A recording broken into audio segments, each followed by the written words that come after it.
Again, you find people who are in your niche and you target them on Instagram. You shoot them a quick DM, be like, hey, are you doing anything with YouTube scripts right now? And they say no. You say, okay, let's book a call, blah, blah, blah. So Instagram, you can also make sure that your profiles are professional on every account, which I told you about on Fiverr, but it's important that you have it on School and Instagram as well. And then the next one is LinkedIn. So you can pretty much do the exact same thing on School, except on LinkedIn. So on LinkedIn, you can post value. You're not going to be posting it communities. You'll be posting it on your own wall. And then you can just basically start sending out connections to people. So you can add people like you would on Facebook. You can add people like friends on LinkedIn. So you'd basically go and find a ton of people who are in your industry, and you would shoot friend requests out every single day. Maybe you send 20 friend requests a day, and that's 20 people who see your profile. You say on your profile what you do and who you help, and then they see some of your content and they're like, oh, this guy actually seems to know what he's talking about, or he's entertaining, or I like him. And then they follow you, and then again, you just get them into the DMs, you qualify them, you book them on a call, and you close them on the call, right? Very simple. So that's pretty simple. The last three are pretty simple again. Discord is where you'll find a lot of communities of business owners. Generally, it's going to be like digital business owners, so YouTubers are perfect for this. A lot of YouTubers will be in Discord communities who, you know, they want to like they're friends with other YouTubers and they hang out there.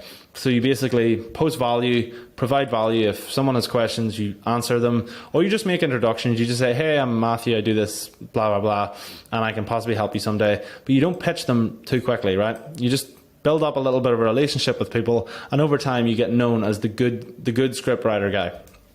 Next one, Twitter. So Twitter is where you can be a little bit more sort of, you're posting a lot more, and you can also like reach out to people in the DMs on Twitter, but you generally want to have good content. So if you're not making content, right, it becomes a little bit harder to close people, because people want to know a little bit about you and they want to see what you can do. If you can't demonstrate, like if you're a writer and you can't demonstrate that you can write in a way that draws attention and it makes people want to take an action on the stuff that you write, then people aren't going to believe that you can actually do a good job. So if you're doing all this stuff, if you're on these different platforms, and you can do all of these at once if you want, I recommend you focus on like one or two and get really, really good at those, and then maybe just repurpose the content that you're making. So let's say you're tweeting every day, you can put that stuff on Instagram, or sorry, on LinkedIn, Instagram, School. You can just put the same thing out on all the platforms. So if you're doing that, people are starting to see, okay, this guy actually knows what he's talking about. I'm going to, guess what? I'm going to go and DM him, or he's going to DM me. You qualify them, figure out if they're unqualified, and then you just get them on a call and you close them, right? It's pretty simple. And so that's pretty much how it works, right? So this is pretty much the three most effective sort of outreach methods to get clients. And we have Upwork, and then we have DMs. And obviously the last thing is just actually delivering the service. So what happens whenever you close somebody? Well, you pretty much just want to deliver the service, do a good job, and make them want to do it again. And that's probably an entire other video, but this is the system that you need to use, and it will get you to 10K a month. And I can guarantee that if you follow this, it is literally math. It's not magic or anything like that. It's literally math if you follow this system, right? So I have one last thing I want to talk to you about. So where do we go next? You're watching this video, and hopefully I've provided enough value that you feel like at least I know what I'm talking about. So your two options are to go it alone. So you can learn copywriting, you can do it all by yourself, and you can do this for a while, no problem. You can watch all my YouTube content, learn how to do it, practice it, get good, and then you can start building all of these systems yourself and start posting content. The problem with doing it by yourself is it's quite lonely, and it's also difficult because anytime you get a problem, you have no one to ask, or you maybe post it on a free community or something where not many people who actually know what they're talking about are hanging out on. So you can try joining free communities on School or on Reddit or wherever you go, and you can ask people, but you're pretty much only going to be speaking to other complete beginners who have no idea what they're talking about. And so I highly recommend that you go for option 2 here, which is you apply for my coaching program. And I am very, very openly selling you on my coaching program here, because I know that if you're watching this video and you've watched this far specifically, that you're probably a good fit for this, because you're someone who's paid enough attention to an entire video about a system for building a business. And the fact that you stayed here, I guarantee if I showed you the retention on the YouTube, sort of the YouTube analytics here, 90% of the people have stopped watching by this point, and it's because they're not serious about making money. So if you're serious about making money as a copywriter, you can go it alone. You can also apply for coaching. I would love to have you as a client. How do you apply for coaching? There's a link in the description where you can pretty much just send me a DM on Instagram. We'll send you I'll send you to a quick video which explains exactly what I do, so you're not under any illusions. You know exactly how I help people, who I help. I don't just help anybody and everybody. I want people who are good fits for our coaching community to come in. And then once you do that, you watch that quick video, you can shoot me a message on Instagram and I'll personally reply to you and see how we can work together, because we absolutely get the best results in the copywriting game for beginners. And we have an absolutely amazing team of people who help us do that. So if that's something you want to do, make sure to apply for our coaching. But hopefully this video has been valuable for you, and I will see you in the coaching community, hopefully. So now that we've covered the fundamentals of mindset and your understanding of how the business model works, it's time to jump into the actual copywriting section. We're going to start off with the most important part of copywriting, the research.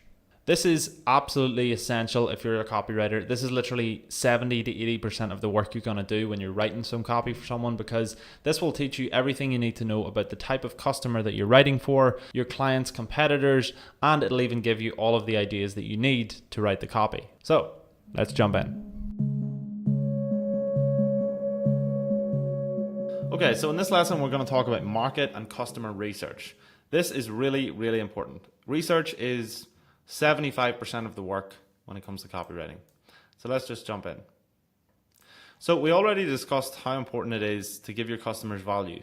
In other words, to make them feel like somebody understands them, and to make them feel like the problem is acute, and then to solve that problem.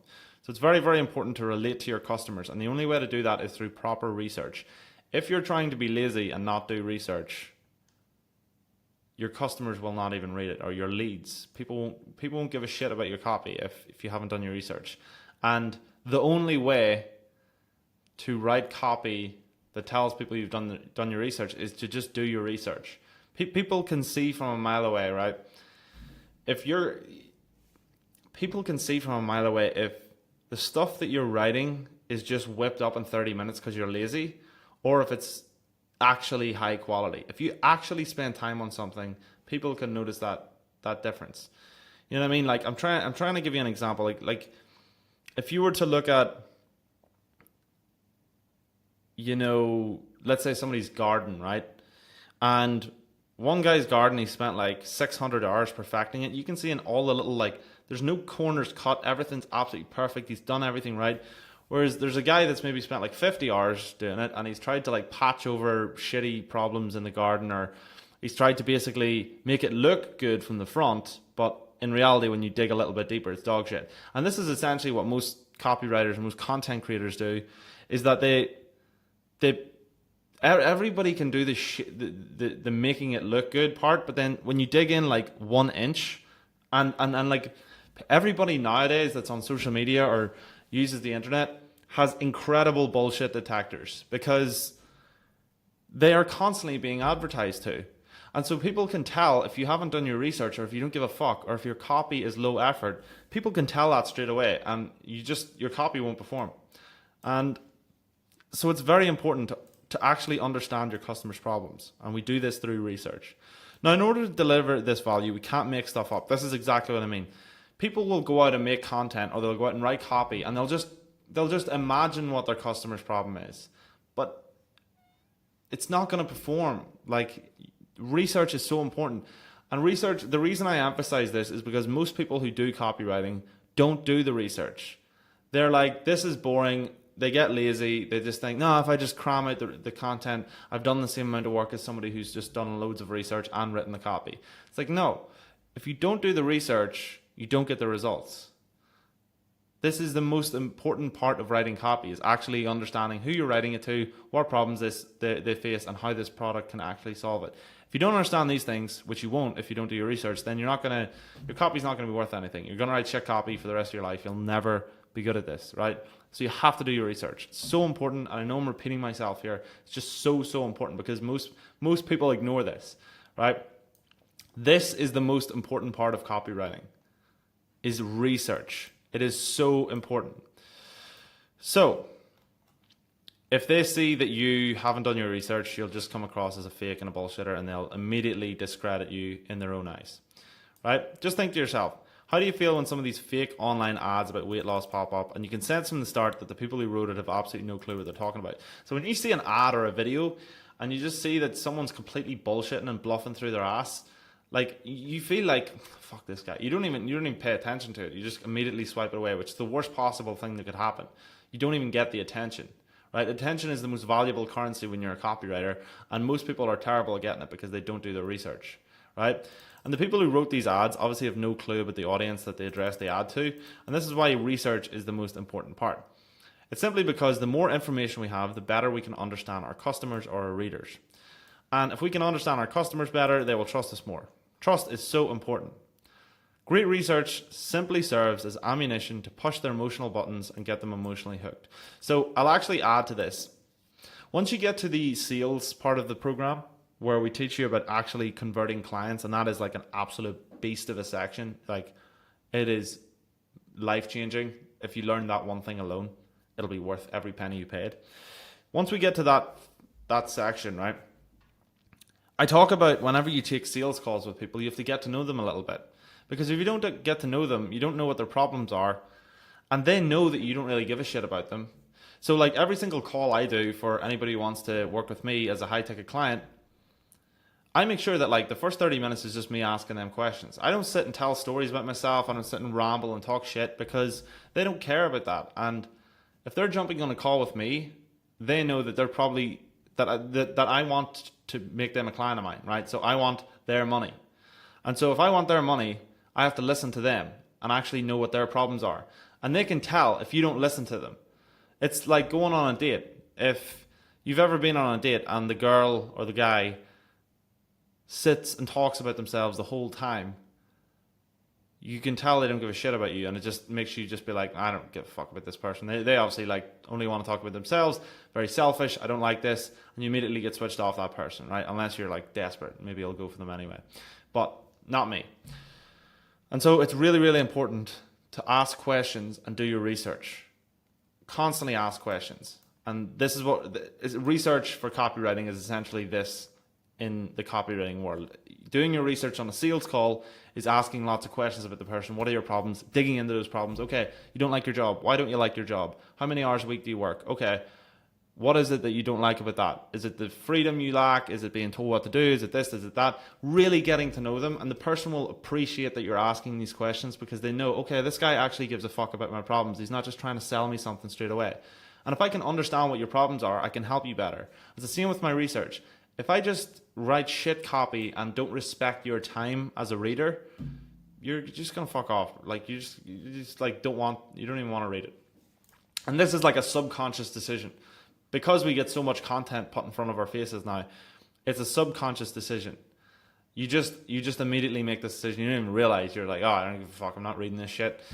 And this is why building trust is very important.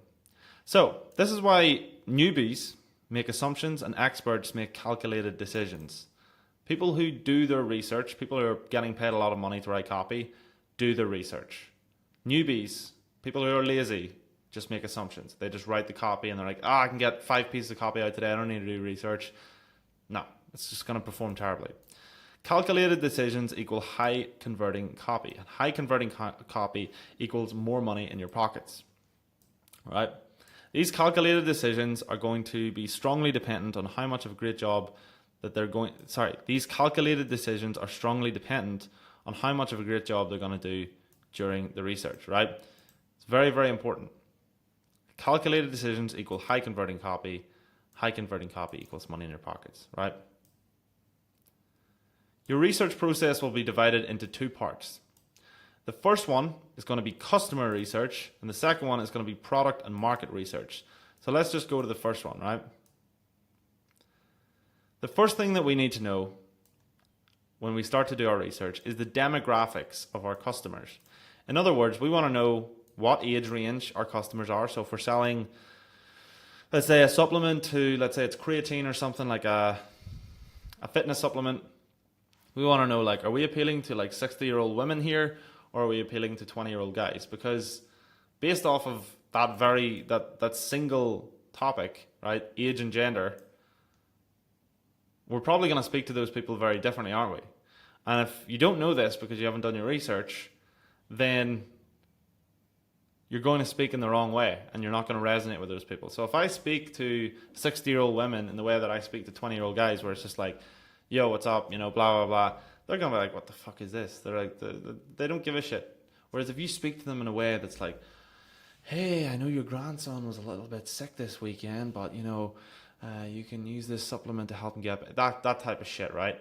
Like, that's just an example, me fucking riffing off the top. But you need to speak to people based off of who they are. And the only way you can do that is to understand who they are and then understand how to speak to that person. Just use your brain here. Do your research. This is so easy. Most people don't do it. Education. What level of education are they? Okay, so are you going to do, let's say you're going to target, you find a product that targets like wealthy real estate company owners. You're not going to speak to them in a way that you would speak to like broke college students. You're not going to be like, hey, our new offer gets you girls and drink and this and that. It's like you're going to speak to them in a more professional and sophisticated manner because you know that these people respond better to that because you know what their education level is, right? We can make calculated decisions on how we write our copy based off of the data that we have. If you don't collect any data, if you don't do any research, you're going to write shit copy. The country or city, so we can speak to people based off of where they're from. We can add a little twang to whatever we're saying. If we're speaking to people in the countryside, you know, in America or whatever, we speak to them in a certain way, where if we're speaking to hipsters in New York, we're going to speak to them in a different way.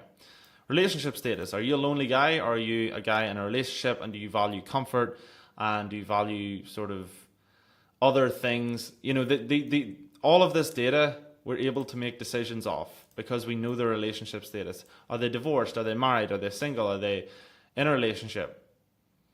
Job. What job does this person have? This tells us a lot about a person as well. If they are a poet or a writer, they value certain things. If they are a mechanical engineer, they value something different. If they work on a building site, they probably value something different. If they own a business, they value something different. So it's important to collect all of this information and do your research. Income, how much money are they making? Again, another one we can use to determine how we speak to people. The next thing we have to know is what their lifestyle looks like. And in order to discover as much detailed information as possible, just ask yourself these questions. What does their lifestyle look like? AKA, do they work out 3 times a week? Do they watch football on Sundays? What are their beliefs in the world? Do they believe in hard work, transparency, and honesty? Or do they care about just, you know, I just want an easy life? These things can be, like, if we start to understand these things, we start to speak to our customer better. You see how just all we're doing here is constantly trying to ask questions of our audience. Who are they? Who are they? Who are they? What are their goals? AKA make money online, escape the rat race, work from anywhere in the world. Like, what are the things that they're appealing to? If Andrew Tate knew that he was speaking to young men, right, for an example, and if he were to speak to them like, oh, well, yeah, I know you guys are struggling and, you know, things are a little bit tight for you at the moment. And, you know, I personally think that, you know, going to the gym is useful. And for me, if I see people who sell like that, it's the fucking worst. There's a reason, right?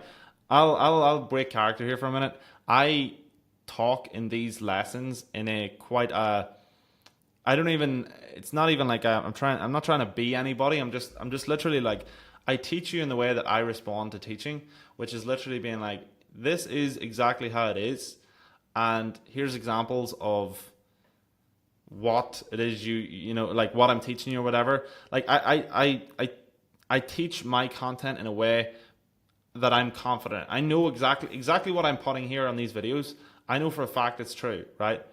And so I'm not going to be like, oh yeah, you could try this. You know, like at the start of this video, did I go, yeah, research can be useful, you know. You don't have to do it, but I would advise it. No, I said research is important because it is important. If I don't tell you, if I don't sell you on this thing that you have to do, like, I am telling you this because I want you to be a better copywriter, right? And if I want you to be a better copywriter, I'm going to do everything in my power to convince you that this is important, because it is important, because I know that I'm teaching something important. And so it's important that you actually sell in a way that resonates with your audience. I know that you need to be taught. I've been the person you are, and I know that you need to be taught in a way that actually resonates with you. And so that's why I enforce things. I talk about things with confidence because it's important. And this is me basically. I'm a perfect person to research beginner copywriters because I did this at the beginning. That's exactly where I was one stage, right? And so it's very important to understand how to speak to people. This is all just data we're collecting on people. Customer research. Which social media platforms do they use? Do they use any? So some people don't use TikTok. They hate TikTok. Some people love YouTube. Some people just love reading newspapers, this or that. Again, more data. Which types of brands are they used to using? Okay, do they use these brands? Now, we need to look for their most painful, acute, relatable, and believable challenges. Believable for them is very important. So if you don't do the research on someone, right? Let's say you're targeting experienced gym lifters and you tell them that your product can get them a six-pack or get them shredded in 6 weeks from, 20% body fat to shredded in 6 weeks. Anybody who's gone to the gym for long enough knows that that's bullshit and they're not going to believe you.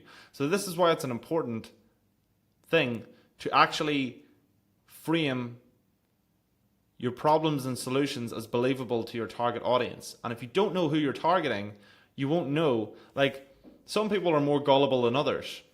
Straight up. Like, if you're targeting old ladies and you're selling them something, there's a reason like old ladies buy all that shit off like QVC, all these like tele shopping things, because they're just like, they don't give a fuck. They just want to buy random shit while they're watching TV.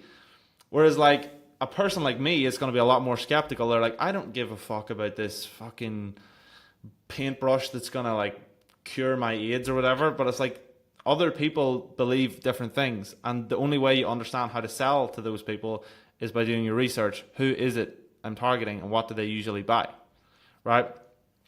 You need to understand what your customer thinks when they struggle with a problem. But how do you do that? Well, let me show you the next slide. So the best place is to research pain points, and I actually show this in some of my other content. If you're watching this on YouTube or anything like that, or if you're watching this anywhere you're watching this, I have videos about copywriting on reddit.com and instagram.com, and how basically I show you how to research on Reddit. So you can search, there are really amazing tools to search for customer problems, and you can basically find communities of people who struggle with a certain problem, and you can find related communities of people who also might struggle with that problem. And Reddit is an amazing place to do that. If you're trying to, let's say you're trying to sell a product that's related to back pain, you might go to a Reddit community all related to back pain, because then you see people like bitching and talking about the day-to-day problems that they have with back pain. And then you start to write this down in your research document. A research document is just a massive document where you collect all the data, collect lots of pain points, everything, problems, all that sort of stuff. And Reddit is one of the best places on earth to do this. It's actually where I got my first ever client. I was speaking to e-commerce business owners, and I realized that none of them had good copy. And I actually reached out to somebody directly because they were bitching about their copy or their performance. And I was like, hey, if you just wrote some emails, you'd probably sell some more products. Boom, came in, wrote some emails, and he sold more. And that was literally from just doing research. I wasn't even trying to get clients on there. But Reddit's amazing for that. Quora is amazing.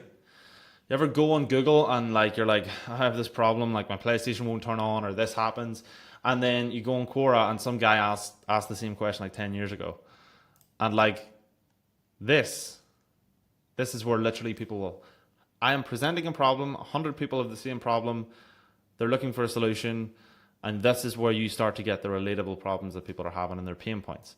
And basically any online forum related to the problem or product that you're selling. So YouTube videos, YouTube reviews, and YouTube comments. This is even for TikTok as well. This is something that's not listed here, but TikTok and YouTube is where you see anywhere that there's a comment section, you start to get the real opinions of the general public, and people actually make their opinions based off of what they see in comment sections, funny enough. And the reason I know this is that I've just experienced it in personal life with people. It was like, I basically had an ex who talked about something. She was like, yeah, I saw all these comments. They were talking about this thing. And, I was like, you're making your decision, or you're forming your opinion around this, whatever this thing was, food or some shit, around TikTok comments. And regardless of whether she wanted to change her opinion or not, she formed that opinion from her watching, like looking at comments, right? Which is just how people do it. We probably all do it. So looking at YouTube videos, so like if you go to, let's say you go to a video about, speaking of exes, right? You go to breakup videos. If you go to the comments of a breakup video, let me actually find you one, for example. Okay, so here's videos about breakups, right? Just because I was talking about an ex, right? And by the way, I'm fine. I'm a very happy guy. But yeah, it's literally, you start to go through the comments here. You start to see all of this. You can dig deep. It's the memories that hurt. This is the pain point of people who are going through breakups. It's the memories that hurt the most. So if I were to write something related to breakups, like let's say you're some coach for getting over breakups or something, there's people that actually do that. You can be like, are you hurt by the memories of your breakup?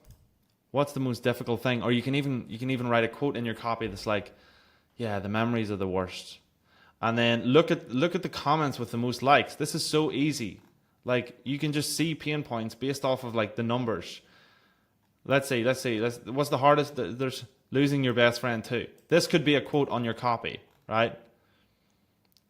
Like look through here, look for the most liked comments. This is the research section, right? We tend to do that at death as well. Someone forgets you die. You know what I mean? Like look at all these like really, really niche problems people are talking about, right? And so this is how you do your research. It's literally through digging through pain points, like put yourself in the customer's position, think like the customer, and you'll start to find their pain points very, very easily. So product sites and product reviews, you can go to Amazon, you can basically look at a product. Let's say you're writing for somebody who has a product about, I don't know what it is, but you can see what people are complaining about in the reviews, what people love, and then you start to factor that into the copy that you write. Understanding their pain language is a good one. You have to understand expressions that make them feel heard and understood. And to make it very simple, the more you speak like them, the better. So how do you do this? The personal stories on social media, Reddit or YouTube are the best place to get an experience from. I just showed you examples of that. Let me show you my own personal example to give you a clear understanding. In the first slide, I'll show you a story I found during my research. And in the second one, I'll show you how I used it in my copy. So notice that the story has basically written the whole copy for me. Right? So let's have a look at this. Fibromyalgia is a problem, right? It's a health problem. So here's the comment. This is exactly how I described it when people asked. It's like it's the day after a 2-hour workout when you haven't worked out in several years every single day. This is the pain that they're getting. It sucks so much of the joy out of life that the depression is a major bitch. You feel like you're always going to feel like shit. And even if you do your absolute best to find positive things to focus on, it still gets to you. Anxiety is a big problem. So is chest pain. So when the chest pain gets really bad and I can't breathe, knowing rationally that it's just the fibro that it doesn't help. I go to ER where they treat me like I'm just someone looking for attention. The truth is the anxiety that's telling me I'm absolutely dying this time. So I start to worry about what my husband will do without me. And the anxiety just compounds from there. That's not to say that we don't have fun. Sometimes I just choose to accept the painful aftermath of doing fun things. So this is a really difficult story, right? Someone's literally putting their thing in and 9 people agree with it, right? So they've told us multiple pain points of having this fibromyalgia. And it's like depression, anxiety, the physical pain. It feels like you've just worked out. And then here's some copy. According to the McGill's pain scale, fibromyalgia is directly under childbirth as one of the most painful things a person can endure. But nobody seems to give a single F about it. You see how we've literally just taken that? When I go to ER, they treat me like I'm just looking for attention, but nobody seems to give a single F about it. That's something that comes from research. But if you didn't do your research, you'd be like, are you struggling with this pain because of this? It's like you don't actually know what the customer's pain points are. You can relate so much by just doing a little bit of research. It's insane. Well, how could they? They aren't the ones that have to live in your body and endure the pain you feel every day. Again, that was something we said up there. Every single second feels like being beaten up and sunburned at the same time. Same here. And you feel like you're unable to do anything. It's obviously something we do here. And the simple stuff like taking a shower, for example, feels like the toughest workout ever. So you see how we're using the pain points throughout the copy. Very important. And this is going to relate a lot more to somebody who has this problem when you've done this research than if you just try and bullshit and bluff it. If you don't actually do the research, it's so important here. People can tell if you're full of shit. Now, customer research, pain point amplification. This is really important. So your goal right now will be to create a Google document called your